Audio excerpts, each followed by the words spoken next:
बच्चों नमस्कार। आज मैं इस वीडियो में आपके लिए चैप्टर 1 रियल नंबर्स इसके एमसीक्यू क्वेश्चंस लेके आया हूँ। और क्वेश्चंस कैसे फ्रेम हो सकते हैं एक एग्जांपल सेटअप करने के लिए आपके एक्चुअली आप कैसे प्रिपेयर करें इसके ये काम आ सकते हैं। क्योंकि ऐसा ज़रूरी नहीं है कि यही क्वेश्चन आपके एग्ज़ाम में पूछे जाएं, लेकिन इस टाइप के क्वेश्चंस मतलब पूछे जा सकते हैं। ऐसा हम मतलब अपनी प्रैक्टिस को ध्यान में रख के आगे बढ़ाएंगे, ठीक है ना।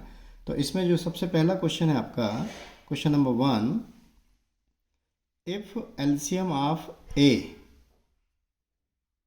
And 18 is 36। ओके, तो क्वेश्चन नंबर 1 है LCM of a and 18 is 36. HCF of a and 18 is 2. HCF इसका कितना है? a and 18 का is 2. Then a की वैल्यू क्या होगी? ओके, तो हमारे पास फार्मूला है कि मतलब LCM of number into HCF of number is equal to product of number. तो नंबर्स हमारे पास a और 18 है। एलसीएम कितना आपके पास 36 है, HCF कितना है 2 है, तो a इंटू 18। अब यहाँ से 18 से ये 2 टाइम कैंसिल हो जाएगा, तो a इज इक्वल टू आपके पास कितना आ गया 2 2 ज़ा 4। तो आपका ऑप्शन क्या होना चाहिए? C होना चाहिए, ठीक है ना। तो ये जो फार्मूला है ये इम्पोर्टेंट है, आपको इसको माइंड में सेट करना है। इस पे बेस्ड आपके बहुत सारे क्वेश्चंस आपको पूछे जा सकते हैं। तो ये था आपका क्वेश्चन नंबर 1। फिर नेक्स्ट क्वेश्चन देखेंगे, क्वेश्चन 2।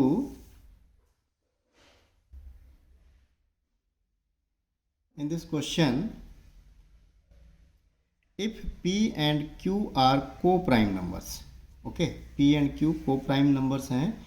इसका मतलब क्या हुआ कि इनका जो है मीनिंग जो होगा नंबर 2, HCF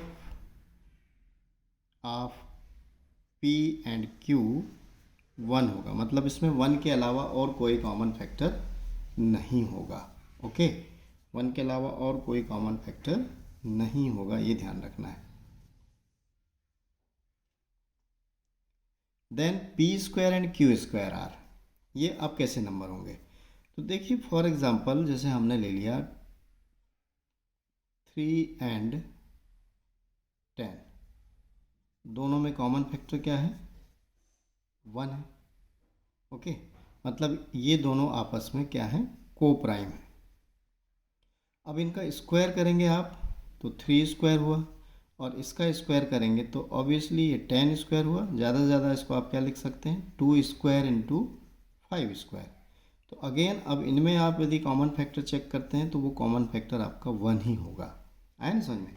तो ये बात दिमाग में बैठा लीजिए कि यदि दो नंबर को प्राइम हैं तो उनके स्क्वायर भी को प्राइम ही होंगे।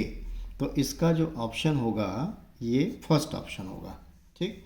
Then question number 3, in this question if P and Q are prime numbers, P and Q क्या है? प्राइम नंबर्स हैं। Then just a moment, coprime number, P and Q are the coprime number, then their HCF। तो मैंने अभी आपसे discuss किया था कि यदि नंबर को प्राइम हैं तो उनका HCF हमेशा क्या होता है? 1 होता है। तो इसका ऑप्शन क्या आ जाएगा आपका? C। इसका ऑप्शन क्या होगा? C होगा, ठीक है ना। उसके बाद नेक्स्ट क्वेश्चन लेंगे, question number 4। In this question देखिए क्या है इसमें, if LCM of 12 and 42 is, 12 and 42 का जो एलसीएम है वो दिया हुआ है हमको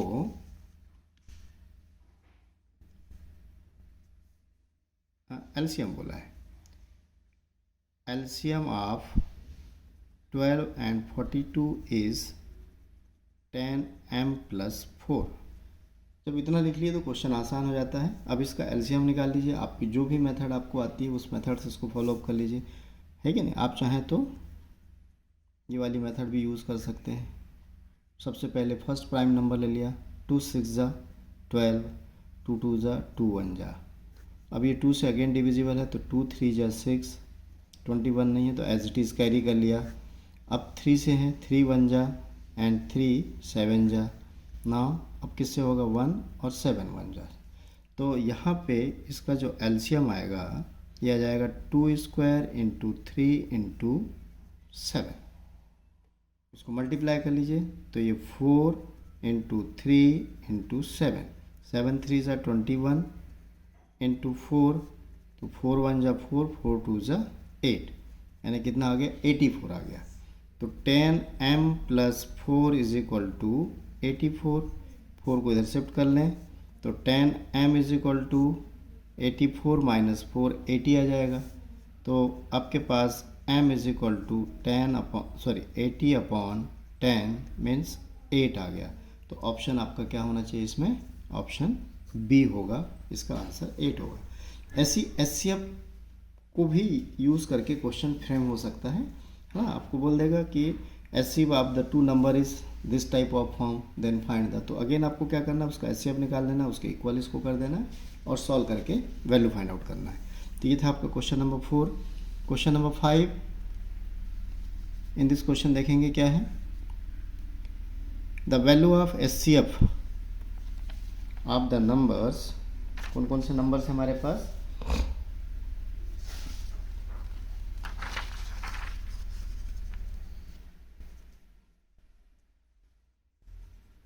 एचसीएफ ऑफ 8 9 25 और एलसीएम 8 9 25, इसकी वैल्यू क्या होगी। ओके, तो देखिए ये तीनों नंबर आपके कैसे हैं, इन दोनों में कोई भी फैक्टर कॉमन नहीं है, इन दोनों में भी कोई फैक्टर कॉमन नहीं है, इन दोनों में भी कोई फैक्टर कॉमन नहीं, मतलब ये सभी के सभी को प्राइम्स हैं।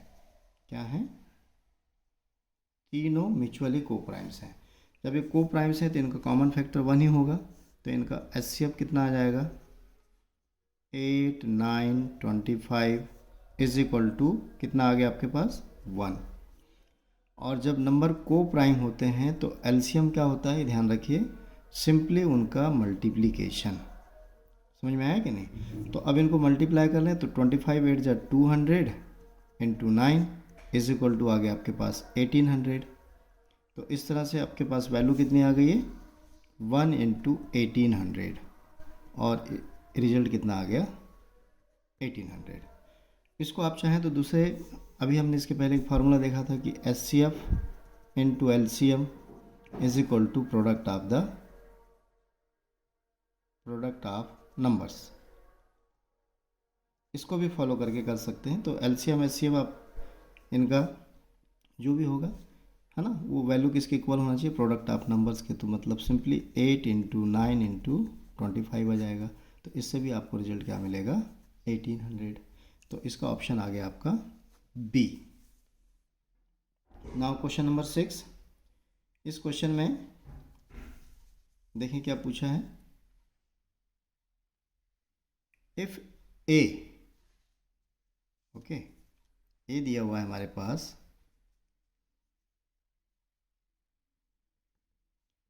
2n plus 13 and b n plus 7, okay, where n is a natural number, n क्या है यहाँ पे, नेचुरल नंबर है, then HCF of a and b क्या होगा।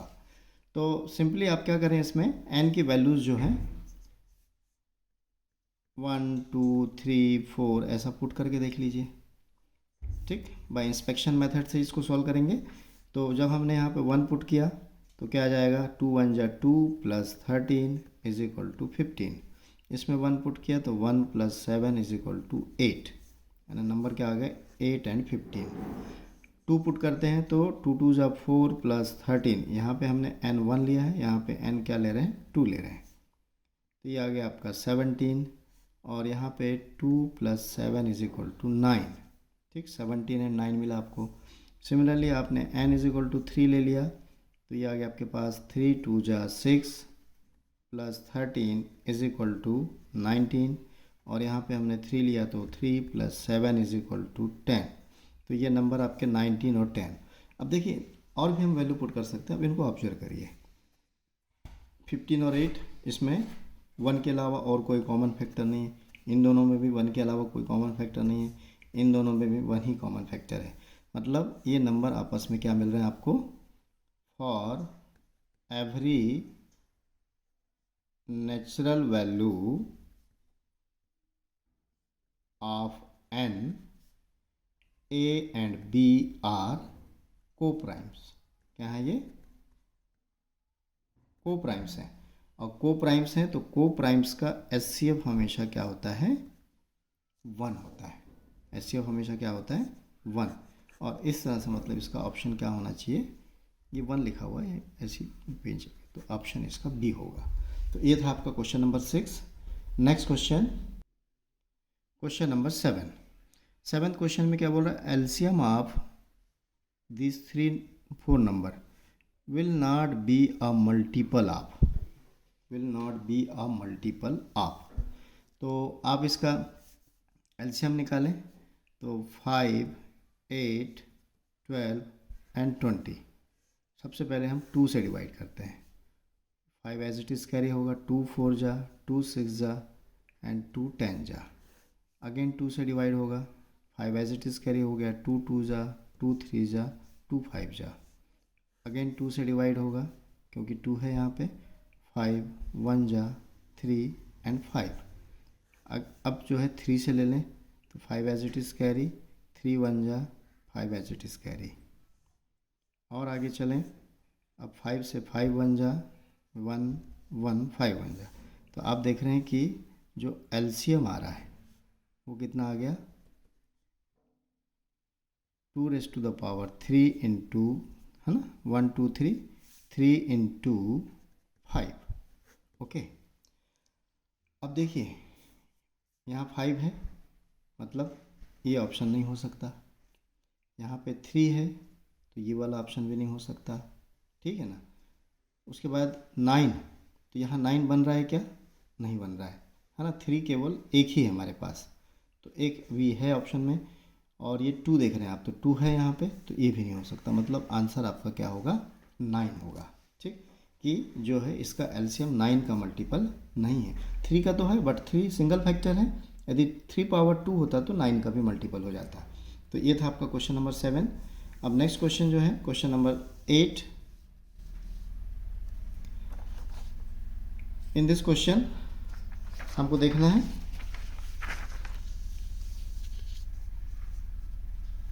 3⁻13 - 3⁻10 इज़ डिविजिबल बाय। तो देखिए दोनों का बेस सेम है तो मिनिमम पावर को कॉमन निकाल लीजिए। तो 3⁻10 कॉमन निकल गया, तो यहाँ पे आपके पास 3³ और यहाँ पे 1 बचा। 3⁻10 इंटू ये हो गया आपका 27 - 1। इसको और सॉल्व करते हैं तो 3⁻10 इंटू आपके पास कितना आ गया? 26। अब इसको और फैक्टराइज कर लें तो 3⁻10 को तो करने की ज़रूरत नहीं है। 13 जो है, 26 जो है 2 इंटू 13 आ गया। ओके, अब देख लीजिए यहाँ पे 3 2 एंड 13, तो 2 एंड ओनली 3 लिखा हुआ है, 3 एंड 10 लिखा हुआ है, तो ये तो नहीं हो सकता।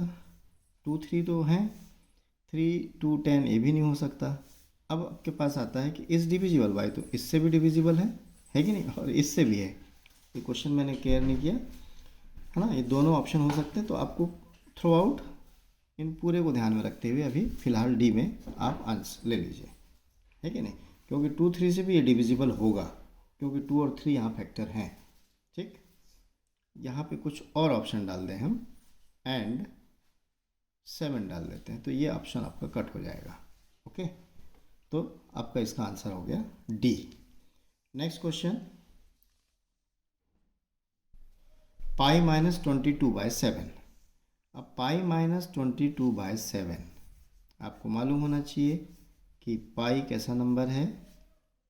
इरेशनल। कैसा नंबर है? Irrational number. और 22/7 ये क्वेश्चन आपको कंफ्यूज करने के लिए, हम जनरली पाई की वैल्यू कैलकुलेशन में क्या लेते हैं? 22/7, but it is not exact value of pi. ये पाई की एग्जैक्ट वैल्यू नहीं है, ये correct up to 5 decimal place है, क्योंकि ये p बाई क्यू के फॉर्म में है और p बाई क्यू वाला नंबर इरेशनल नहीं होता, वो हमेशा क्या होता है, रैशनल होता है, जहाँ p और q क्या है आपके पास, इंटीजर्स हैं, है कि नहीं। तो अब देखिए ये एक इरेशनल नंबर है और ये आपका रैशनल है। कौन सा नंबर है, रैशनल नंबर है, समझ में आया कि नहीं। तो जब भी आप इरेशनल और रैशनल का डिफरेंस निकालें, कोई भी आगे पीछे हो उससे कोई इशू नहीं है, तो ये हमेशा ध्यान रखिए इरेशनल होता है, ये हमेशा क्या होता है, इरेशनल। अब ये क्वेश्चन आ गया तो मैं थोड़ा सा कुछ पॉइंट आपके साथ डिस्कस करूँगा। मैंने कुछ पॉइंट्स नोट करके रखे हैं। देखिए ये पॉइंट जो है, पहला पॉइंट जो है आपका, product of irrational and non zero rational, मतलब जीरो को छोड़ के, ठीक है ना, ये हमेशा इरेशनल होता है, ये हमेशा क्या होता है, इरेशनल। नंबर 2,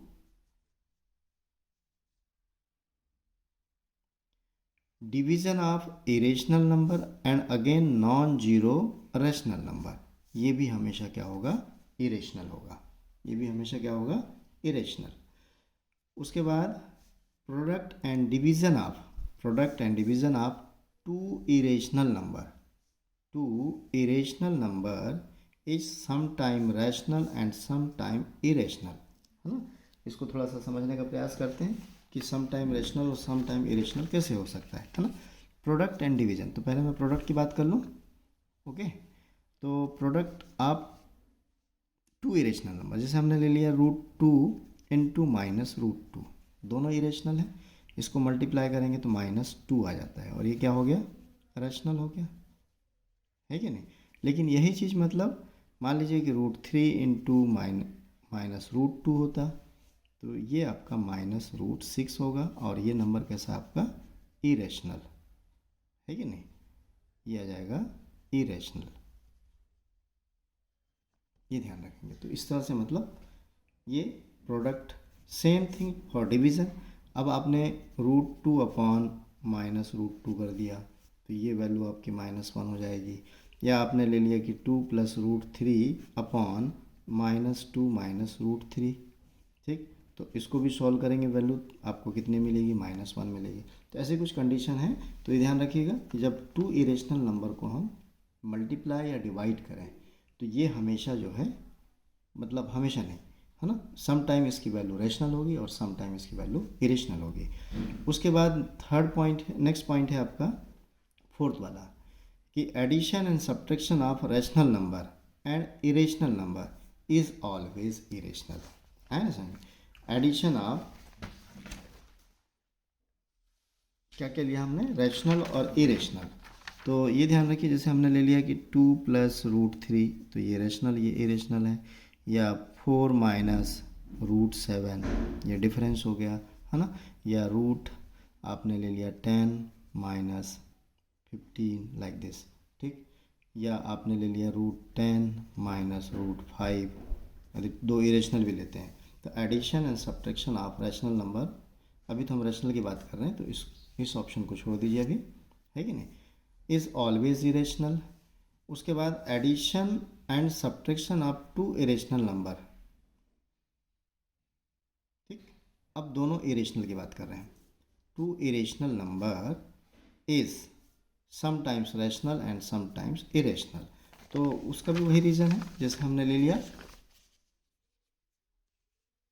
कि सेम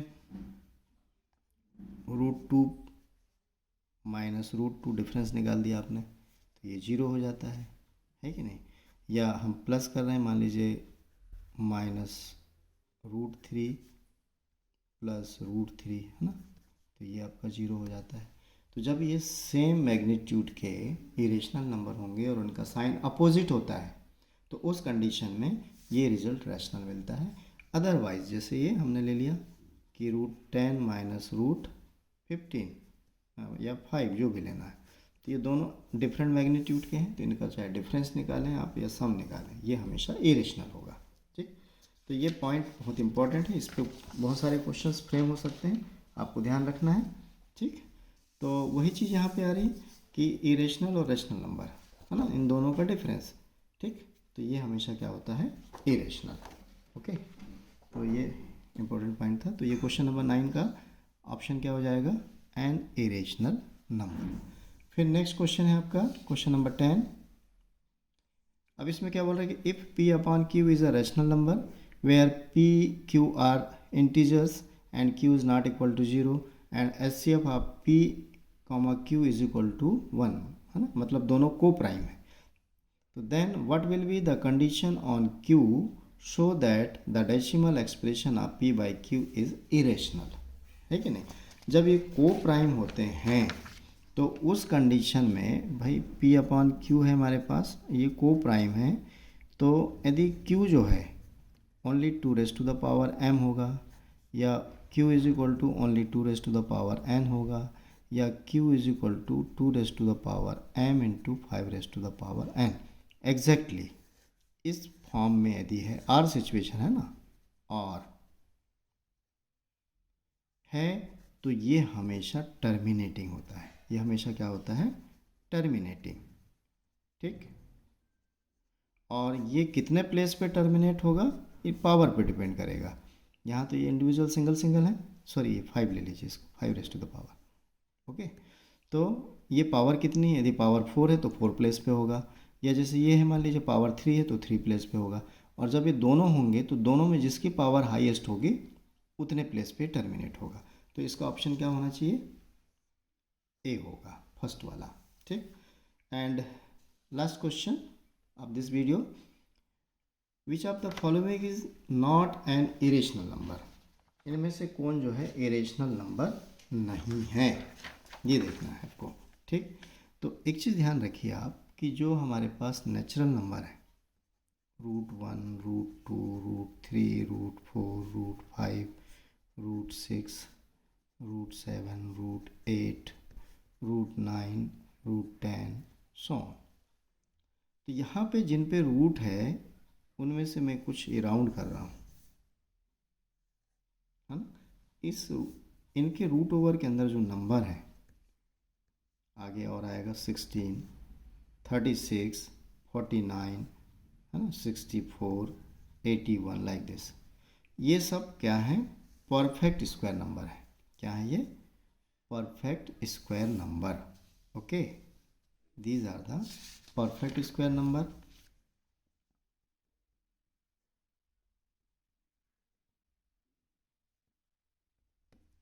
और परफेक्ट स्क्वायर नंबर पे जब भी हम रूट ओवर लेंगे तो वो नंबर जो है आपके क्या हो जाएंगे, रैशनल। क्या नंबर होंगे वो, रैशनल नंबर। ठीक, तो देखिए यहाँ पे ये परफेक्ट स्क्वायर नहीं है, ये परफेक्ट स्क्वायर नहीं है, ये परफेक्ट स्क्वायर है, ये नहीं है, तो इसका मतलब इसकी वैल्यू 3 हो गई। ठीक, तो ये रैशनल हो गया, मतलब ऑप्शन आपका सी होगा, क्योंकि नॉट एन इरेशनल बोला गया है। क्या बोला गया, नॉट एन इरेशनल। तो इस तरह से डियर चिल्ड्रन मैंने कुछ एग्जांपल्स आपको, है ना, MCQ क्वेश्चंस के कैसे हो सकते हैं और उन्हें कैसे सॉल्व करना है विद कॉन्सेप्ट आपको समझाने का प्रयास किया है। और मैं आपकी टर्म 1 एग्ज़ाम होने तक ऐसे जितने आपका टर्म 1 का सिलेबस है हर टॉपिक पे मैं क्वेश्चंस लेके आऊँगा। तो मैं चाहूँगा कि मतलब यदि आपने अभी भी मेरे चैनल को सब्सक्राइब नहीं किया है तो आज ही उसको सब्सक्राइब कर लें, और साथ में नोटिफिकेशन के लिए बेल आइकॉन भी प्रेस करके रखें ताकि जैसे ही वीडियो अपलोड हो आपको पता चल जाए। ठीक, तो ओके, ऑल द बेस्ट।